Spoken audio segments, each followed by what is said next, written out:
In 1944, a man swore he photographed a flying saucer over the Black Forest. He told the FBI it had Nazi engineers, jet engines, and a spinning metal ring around a still glass dome. And in May of 2026, the United States government finally released his file to the public, with one sentence that should stop you cold. This is a story about real documents. Not rumors, not creepypasta, actual pages, sitting in federal files, declassified by the Trump administration in a release of 162 UFO records. For 80 years, they sat in drawers. The headlines call them a bombshell that proves the Nazis built a UFO, but read those files the way the FBI actually wrote them, and the bombshell turns into something stranger than aliens and much harder to explain. Because the real mystery in these pages isn't a flying saucer. It's why so many people, for so long, needed one to be true. The tip. His name was Paul Peyerl. He told the Bureau that high over Austria, at 20,000 feet, he saw it with his own eyes, saucer-shaped, about 21 feet across, radio-controlled, jet engines mounted around the rim. The outer ring revolved while a dome in the center stayed perfectly still, like a wheel spinning around an axle that refused to move. He said it was designed by a German engineer named Hoover, a man who simply vanished when the war ended. The Allies, Peyerl assumed, had taken him. And then Peyerl said the line that makes your skin tight.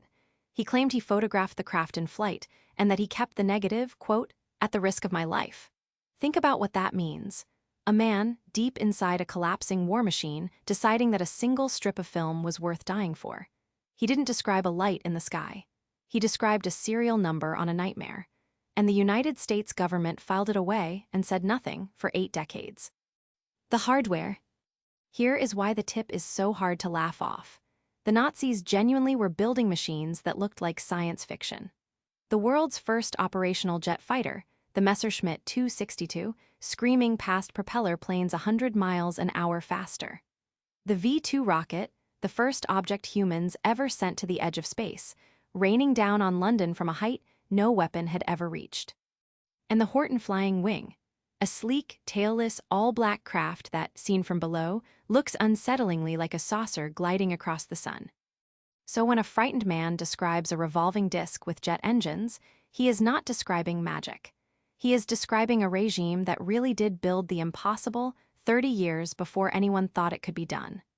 The genius of the lie, if it is a lie, is that it sits 1 inch away from the truth.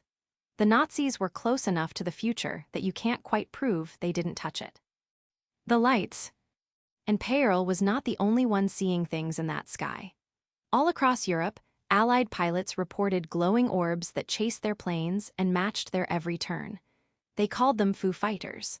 The reports were so frequent and so consistent that Allied command issued an actual warning about a possible new German weapon.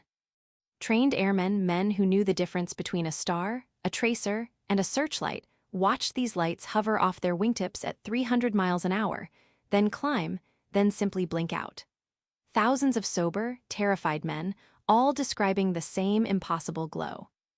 The catch, the part that never makes the headlines, German and Japanese pilots reported the very same lights. If they were a Nazi secret weapon, why were they haunting the Nazis too? Decades later, investigators would tie most Foo Fighters to St. Elmo's fire, ice crystal reflections, and electrical effects of high-altitude flight. But in 1944, nobody had that answer. In 1944, the sky was simply full of things that should not be there. The flinch. Then came the men. As Berlin fell and the rubble was still warm, the United States quietly extracted more than 1,600 German scientists and shipped them across the ocean. Rocket men, engineers, the architects of Hitler's wonder weapons. The program was called Operation Paperclip, named for the paperclips that flagged the files of the men whose Nazi pasts had to be quietly scrubbed before America could use them. Some of these men had stood meters from slave labor and starvation to build their rockets. Now they had new homes, new titles, and a flag that protected them. The same hands that armed a death machine were, within a few years, building the rockets that would carry Americans to the moon. That is not a theory. That is a fact, signed and stamped. So when people whisper that Nazi technology never really died, that it just changed passports and learned to smile for the cameras, they are pointing at something the government genuinely did. And once you know they hid that, The question writes itself. What else got a paperclip? The other file. Because Peyerl's tip was not the only saucer in the FBI's drawers. 6 years later, in 1950, a different agent sent a memo straight to J. Edgar Hoover himself.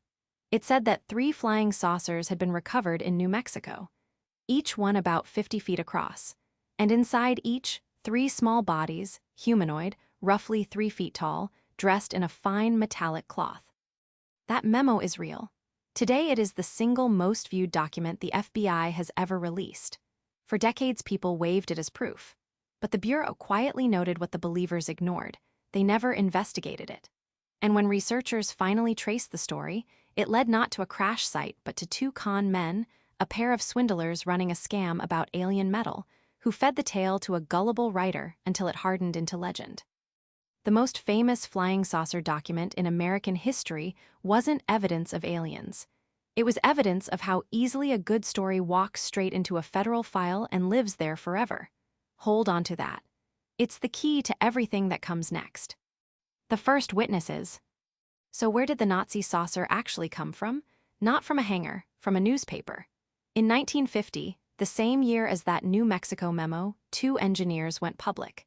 An Italian named Belluzzo and a German named Schriever each told the press that yes, the Nazis had been developing flying discs during the war and that they themselves had worked on them.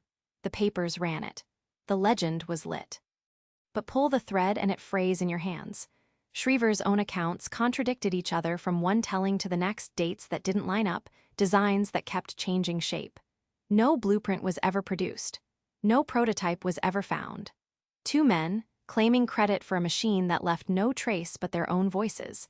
And from those 2 voices, an entire mythology was about to be built. The Bell. The myth grew teeth in the year 2000, when a Polish journalist claimed he had been shown secret transcripts describing a Nazi device called Die Glocke the Bell. A bell-shaped machine, he said, that glowed, that spun 2 counter-rotating cylinders of a mysterious liquid, that killed the scientists who stood too close, and that may have bent gravity itself. A British author put it in a best-selling book, and suddenly the bell was everywhere: anti-gravity, time travel, a weapon that could have rewritten the war. There is just one problem.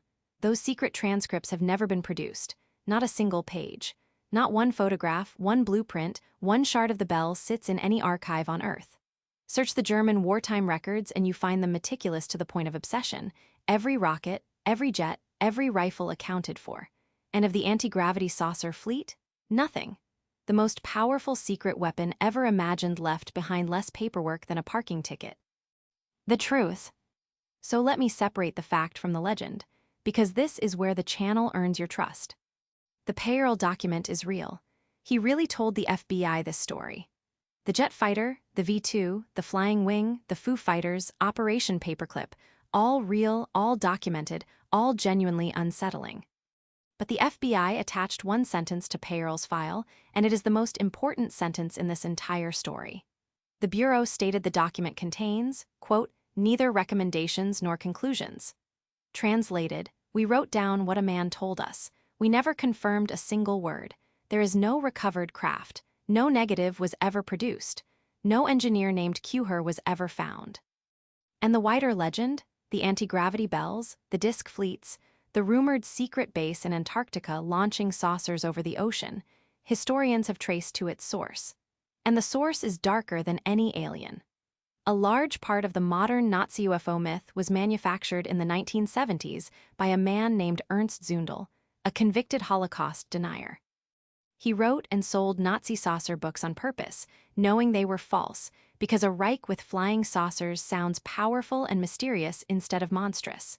He used the romance of the UFO to launder the memory of the regime. The myth wasn't an accident. It was propaganda. The wonder was the whole point. Wonder is what you feel instead of horror. That is the real bombshell. The document doesn't prove the Nazis built a UFO, it proves something we keep doing to ourselves. That a frightened man told a story in 1944, that the story was useful to liars in 1950, weaponized by deniers in the 70s, and waived as proof in 2026. And at no point in 80 years did the thing itself ever have to be real. Here's what still keeps me up though. Peyerl gave a specific file, a specific engineer. a specific risk to his own life for a single photograph. Con men invent aliens, deniers invent miracles, but a terrified man in a dying country describing a serial number and a name? That's a different kind of detail. Men don't usually invent things that precise unless they saw something, even if what they saw was never what they thought it was.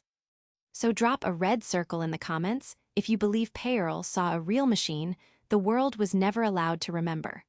Or a white circle if he saw an ordinary aircraft, and the terror of the war turned it into a saucer in his mind. And then ask yourself the colder question. Which is scarier, that the Nazis built something we still cannot explain, or that a lie this big has survived for 80 years through con men and deniers and headlines simply because we wanted it to be true?